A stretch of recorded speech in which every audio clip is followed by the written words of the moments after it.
اچھا خاکوانی صاحب،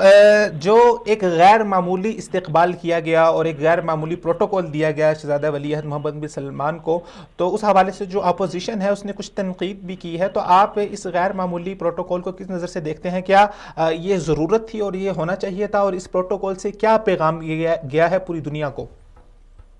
لیکن میرا خیال ہے سعودیہ اور پاکستان کے تعلقات اس ایک قریبی برادرانہ اور ایک طویل عرصے پہ مبنی ہے، اور سعودیہ پاکستان اپنے ہر مسئلے میں قرآن میں سعودیہ کی طرف دیکھتا ہے اور سعودیہ اور ہیلپ کرتے ہیں. اس طرح سعودیہ پہ بھی جب مشکل ہے وقت ہے یا خطرہ ہو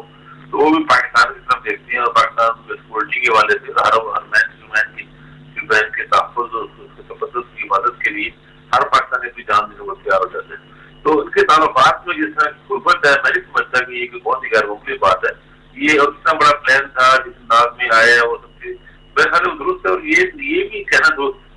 میرے خیال ہے اپوزیشن نے کہ اس طرح نہیں تنقید کی. لیکن سب سے بڑی جو اپوزیشن جماعت ہے پی ایم ایل این، انہوں نے جو اس کو اپریشیٹ کیا، ان کے لوگوں نے سرا اور بعض لوگوں نے یہ کریڈٹ لینے کی بھی کوشش کی کہ ان میں سے امریکہ سے چیزیں ہمارے دور میں ہو رہی تھی معاملات. تو مقصد ہے کہ انہوں نے اس کو انڈورس ہی کیا ان چیزوں کو. تو کچھ حلقوں کی طرف سے میرے خیال میں آیا، لیکن وہ اتنا اس طرح کا نہیں، اور اتنا ہوتا ہی ہے ظاہر ہے وہ مسئلہ کے خطے میں ایران اور سعودی عرب کے ساتھ